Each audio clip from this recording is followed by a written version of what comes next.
Good evening dear student. आज हम लोग इस वीडियो में पढ़ेंगे 1848 द रेवोल्यूशन ऑफ लिबरल्स। पिछले वीडियो में हम लोगों ने पढ़ा था 1848 के रिवॉल्ट के बारे में, जो फ्रांस के अंदर हुआ था, जिसका टाइटल था hunger, hardship and popular revolt. तो अब कहेंगे आप कि पिछले ही चैप्टर्स में हम लोगों ने 1848 के रिवॉल्ट को पढ़ा और फिर हम लोग 1848 के रिवॉल्ट्स को पढ़ रहे हैं। तो दोनों में रिवॉल्ट में डिफरेंसेस हैं और दोनों रिवॉल्ट पैरेलल यानी समांतर चल रहे थे। फ्रांस के अंदर 1848 में जो रिवॉल्ट हुआ था वो हंगर और हार्डशिप की वजह से हुआ था। इट मीन्स अनएम्प्लॉयमेंट की वजह से, हंगरी की वजह से, इन सब चीज़ों की वजह से हुआ था। जो फूड ग्रेन के प्राइस हाइक कर गए थे उनकी वजह से हुआ था। और उस रिवॉल्ट के अंदर सोसाइटी का सबसे निचला तबका, जो पुअर क्लास था, वो उसमें शामिल था और उसने ही वो रिवॉल्ट किया था। लेकिन उसके पैरेलल ही चलने वाला ये दूसरा रिवॉल्ट था जिसे लिबरल्स ने किया था, उदारवादियों ने किया था। और हम लोग ये जानते हैं ये लिबरल्स जो हैं वो एजुकेटेड मिडिल क्लास थे, जो एक कंपोनेंट था बिजनेसमैन का, इंडस्ट्रियलिस्ट का, डॉक्टर्स का, इंजीनियर्स का, फिलॉसफर का। तो कुल मिलाकर जो एजुकेटेड मिडिल क्लास था उसका ये रिवॉल्ट था। तो एक तरफ जहाँ फ्रांस के अंदर 1848 में जो रिवॉल्ट हुए उसके अंदर पुअर क्लास शामिल थे, गरीब तबके के लोग शामिल थे। और जो अभी जिसके बारे में हम लोग पढ़ेंगे वो जर्मनी से रिलेटेड है। तो जर्मनी के अंदर जो लिबरल्स रेवोल्यूशंस हुए 1848 में, वो लीड किया जा रहा था लिबरल्स के ज़रिए, यानी एजुकेटेड मिडिल क्लास के ज़रिए। 1848 में जब फ्रांस के अंदर रिवॉल्ट होता है तो उस रिवॉल्ट की वजह से वहाँ जो कॉन्स्टिट्यूशनल मोनार्की 1830 में एस्टेब्लिश्ड हुई थी लुई फिलिप की, वो एबॉलिश हो जाती है। एबॉलिश होने के बाद वहाँ एक रिपब्लिकन गवर्नमेंट एस्टेब्लिश्ड होती है और वहाँ यूनिवर्सल मेल सफरेज यानी सार्वभौमिक पुरुष मताधिकार मिलता है। यानी 21 ईयर्स ओल्ड से या 21 ईयर एज से जितने भी बड़े मेल पर्सन होते हैं उनको राइट ऑफ वोट दे दिया जाता है। आपको याद होगा ड्यूक मेटरनिक की बात, जब 1830 में वहाँ रिवॉल्ट हुआ था या 1848 में रिवॉल्ट हुआ था, तो एक बात कही थी 1830 के रिवॉल्ट के वक्त कि व्हेन फ्रांस स्नीचेस, यानी जब फ्रांस को छींक आती है, रेस्ट यूरोप कैचेस कोल्ड, यानी बाकी यूरोप के दूसरे हिस्से में सर्दी जुकाम हो जाता है। इट मीन्स कि जो फ्रांस में इंसिडेंट होता है उसका असर पूरे यूरोप के ऊपर पड़ता है। तो यहाँ 1848 में जब फ्रांस के अंदर रिवॉल्यूशन हुआ तो उसका असर यूरोप के दूसरे पार्ट, जो अभी एक यूनिफाइड नेशन या नेशन स्टेट में कन्वर्ट नहीं हुए थे, उसके ऊपर पड़ा। जैसे स्विट्ज़रलैंड हो गए, पोलैंड हो गए, जर्मनी हो गए, इटली हो गए, या फिर ऑस्ट्रिया हंगरी एम्पायर के बहुत सारे पोर्शन हो गए जो नेशन स्टेट के तौर पर खुद को डेवलप करना चाहते थे। तो उन सारे जगह जो है इसका असर पड़ा और वहाँ के जो लिबरल्स थे, वहाँ के जो उदारवादी थे, वो उस टाइम में जो डिसकंटेंट, असंतोष सोसाइटी के अंदर उभर रहा था, उसका बेनिफिट लेना चाहते थे।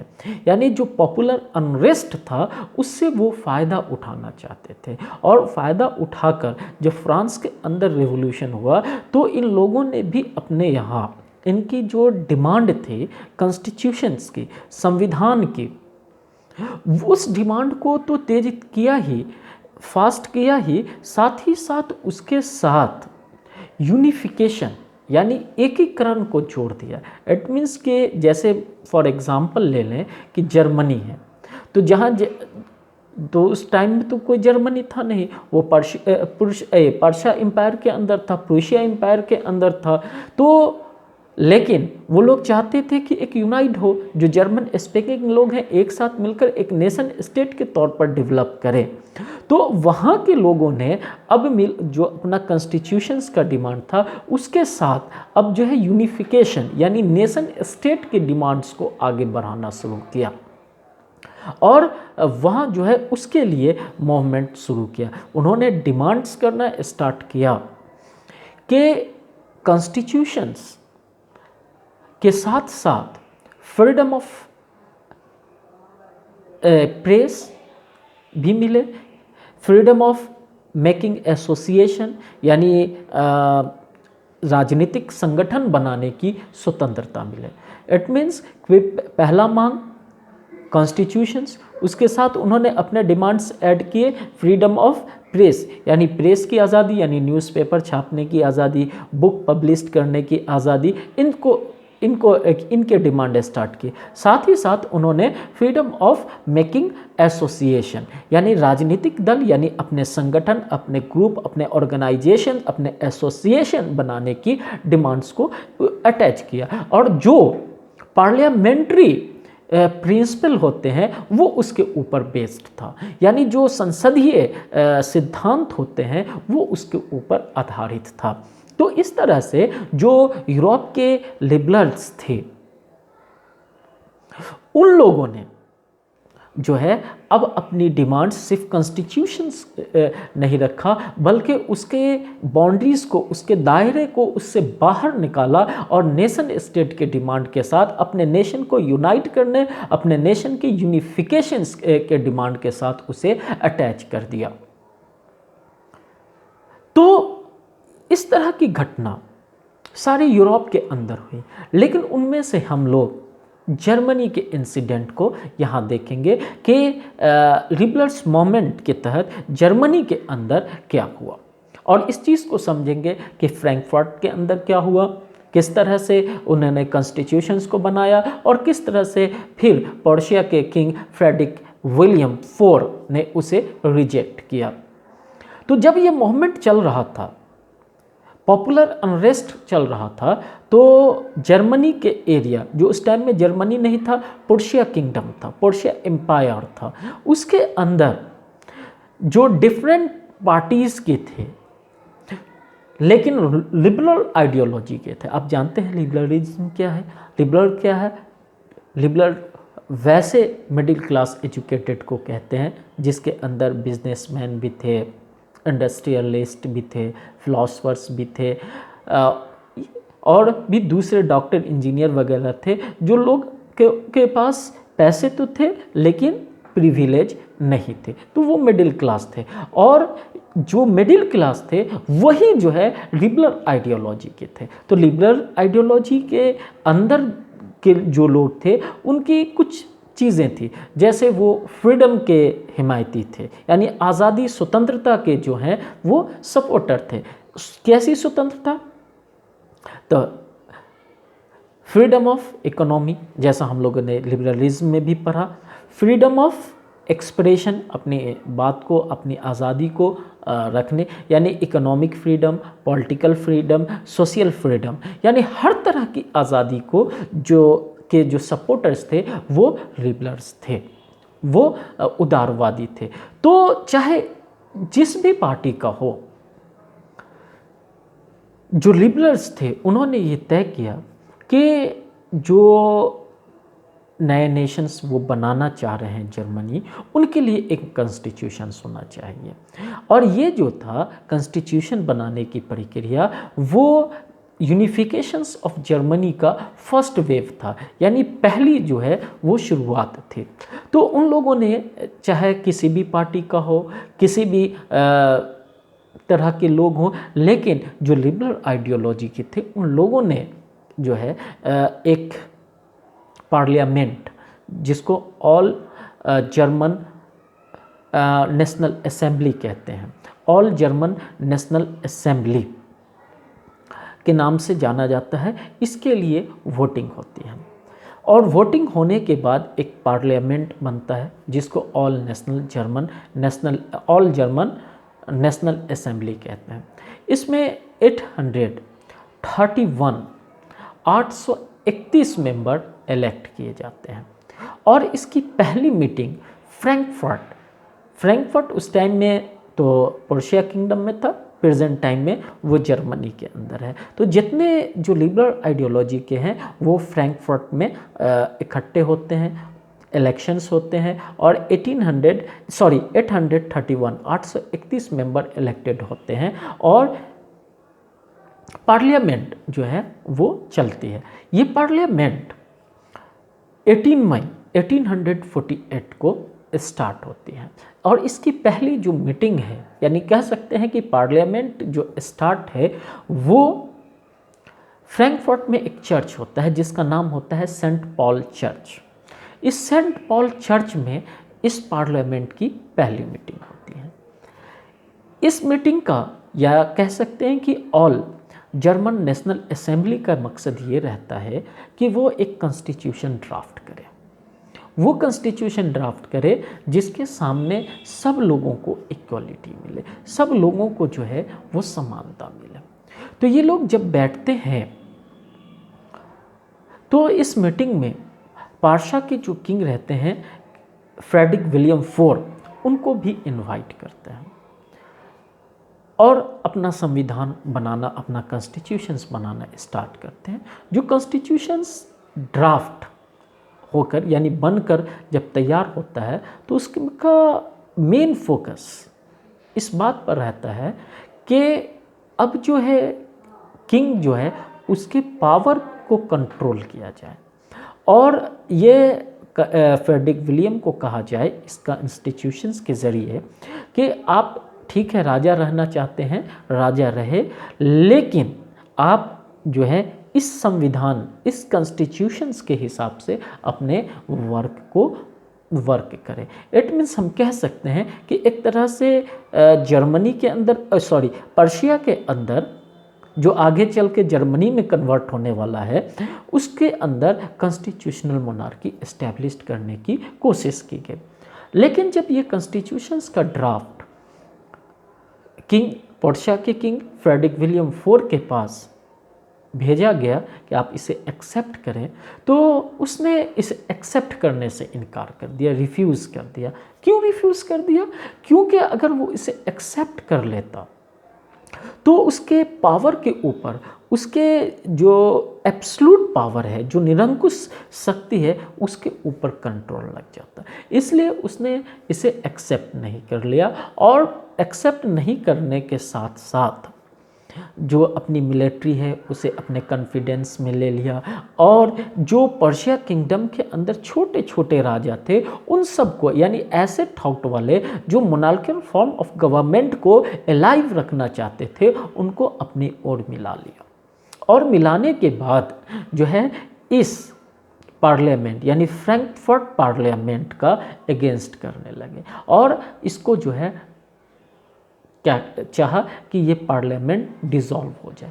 इसी बीच जो पार्लियामेंट्स के मेंबर्स थे वो भी जो है कमज़ोर पड़ने लगे। कमज़ोर इसलिए पड़ने लगे कि जो पार्लियामेंट के मेंबर्स थे, फ्रैंकफर्ट पार्लियामेंट के मेंबर थे, वो मिडिल क्लास के थे, और यहाँ जो है वो सिर्फ मिडिल क्लास की बात कर रहे थे, और जो पुअर क्लास थे जिसकी पॉपुलेशन मैक्सिमम थी, उसके इंटरेस्ट की कोई बात नहीं कर रहे थे।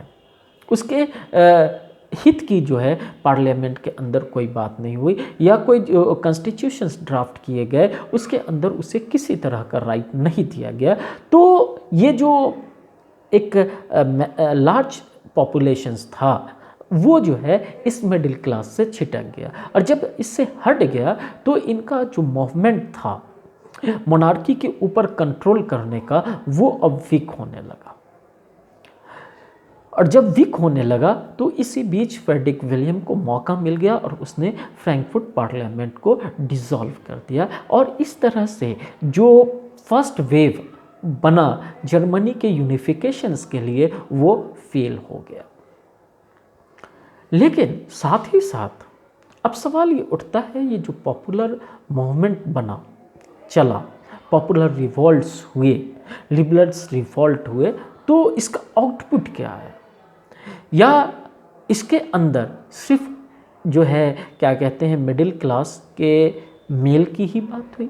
लेकिन नहीं, लेकिन इसका एक दूसरा भी पोर्शन था, वो था फीमेल क्लास। तो आइए अब हम लोग देखते हैं कि इस पॉपुलर मूवमेंट में यानी 1848 के लिबरल्स मूवमेंट के अंदर वुमेन की पोजीशनिंग क्या थी। तो वुमेन ने एक्टिवली इस मूवमेंट के अंदर, इस रेवोल्यूशंस के अंदर पार्टिसिपेट किया था। उसने बढ़ चढ़ कर हिस्सा लिया था, चाहे पॉलिटिकल पार्टी बनाने में हो, न्यूज़पेपर पब्लिश करने में हो, प्रोसेशन यानी जुलूसों में भाग लेने में हो, या किसी भी तरह की पॉलिटिकल एक्टिविटीज़ हो, सब में जो है मेल के कंधों से कंधा मिलाकर उसने पार्टिसिपेट किया था। यानी हम कह सकते हैं कि जितने मूवमेंट हुए उसके लिए मार्केटिंग करने का काम, उसके लिए क्या कहते हैं एडवर्टीज़मेंट का काम, ये सारा जो है वुमेन क्लास ने संभाल लिया था। लेकिन जिस हिसाब से उन्होंने वर्क किया उस हिसाब से उन्हें जो है इसका रिवार्ड, उनका इनाम नहीं मिला। यहाँ तक कि जो पार्लियामेंट था इन्हें वोट देने का भी अधिकार नहीं दिया, और वो फ्रैंकफर्ट पार्लियामेंट के अंदर जो ऑडियंस को बैठने की जगह होती है उसमें सिर्फ एक ऑब्जर्वर की तरह उन्हें बैठे रहने का, यानी विजिटर गैलरीज में उन्हें सिर्फ ऑब्जर्वर की तरह बैठे रहने का अधिकार दिया गया। तो एक्टिव पार्टिसिपेंट के बावजूद इन महिलाओं को, इन लेडीज़ों को वहाँ इसका राइट नहीं दिया गया। लेकिन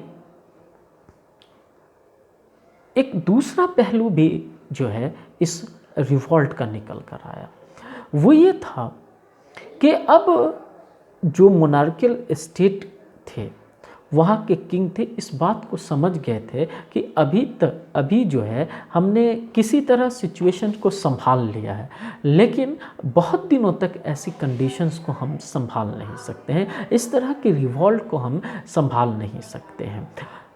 तो इसलिए उन्होंने ये तय किया कि इस तरह के रिवॉल्ट को, जैसे उसको आप ऐसे समझ सकते हैं कि मान लीजिए कि कोई क्रिकेट टीम है या फुटबॉल टीम है, किसी दूसरी टीम के साथ खुद को मजबूत मानती है और किसी कमज़ोर टीम के साथ वो मैच खेलती है, लेकिन उस मैच में वो कमज़ोर टीम मजबूत टीम को काफ़ी टक्कर देती है। तो उससे वो ये रियलाइज़ करता है कि, और हालांकि जो मजबूत टीम रहती है वो जीत जाती है, लेकिन वो रियलाइज़ कर लेता है कि अभी तो हम इससे जीत गए हैं, लेकिन जो सामने वाली जिसे हम कमज़ोर समझ रहे थे वो भी स्ट्रांग हो रही है। तो इससे अच्छा है कि तैयारी में लग जाओ ताकि अगला जो मैच हो तो इस तरह की नौबत नहीं आए और हम आसानी से हरा सकें।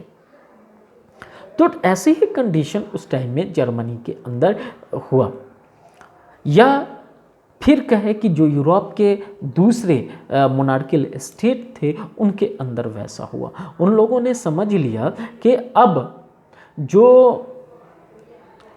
1815 की बाद की कंडीशंस क्रिएट की गई थी उसको बहुत दिनों तक संभाल कर नहीं रखा जा सकता है, और जो दमन है यानी सप्रेश है वो एक ही तरीके से जो रेवोल्यूशंस का दमन है एक ही तरीके से किया जा सकता है, और वो है कंसेशन। यानी लोगों को जो है कुछ रियायत देकर उनके डिसकंटेंट को दबाया जा सकता है और उन्हें अपनी ओर मोबिलाइज्ड किया जा सकता है। और वो लोग ये भी समझ गए थे कि ये काम मोबिलाइज करने का या कंसेशन करने का काम तभी हो सकता है जब जो रिफॉर्म 1789 और 1815 के बीच यानी 1815 से पहले और 1789 के बाद रिफॉर्म हुए हैं उसको धीरे धीरे लागू कर कर ही ये डिसकंटेंट को दबाया जा सकता है, ये रिवॉल्यूशन की साइकिल को सप्रेस किया जा सकता है। तो इसीलिए धीरे धीरे कर कर कंसेशन दिया जाने लगा, चाहे वो पोर्शिया के हो, चाहे ऑस्ट्रिया का हैब्सबर्ग एम्पायर हो, चाहे रशियन एम्पायर हो, उन्होंने कंसेशन देना शुरू किया। इसी कड़ी में ऑस्ट्रिया के हैब्सबर्ग एम्पायर और रशिया के एम्पायर ने अपने यहाँ सर्फडम और बाउंडेड लेबर को जो है एबॉलिश कर दिया और दूसरी तरह के भी जो है रियायत दी।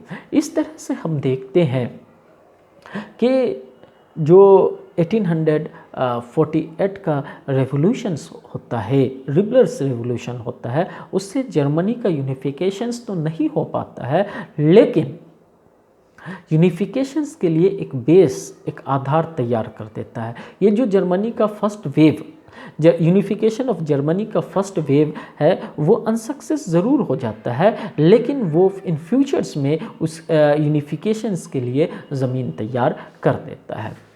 तो इसमें से कई तरह के क्वेश्चंस आ सकते हैं आपको। पहला क्वेश्चंस तो ये आ सकता है कि what is the liberals revolutions, या दूसरा आ सकता है write about the Frankfurt parliament, तीसरी तरह से आ सकता है कि write about the incident of Saint Paul church. तो इस तरह के क्वेश्चंस आ सकते हैं और सबके कंटेंट एक ही होंगे। अब हम लोग नेक्स्ट वीडियो में सेपरेटली पढ़ेंगे यूनिफिकेशन के बारे में, Germany, unification of Germany, unification of Italy and unification of Britain.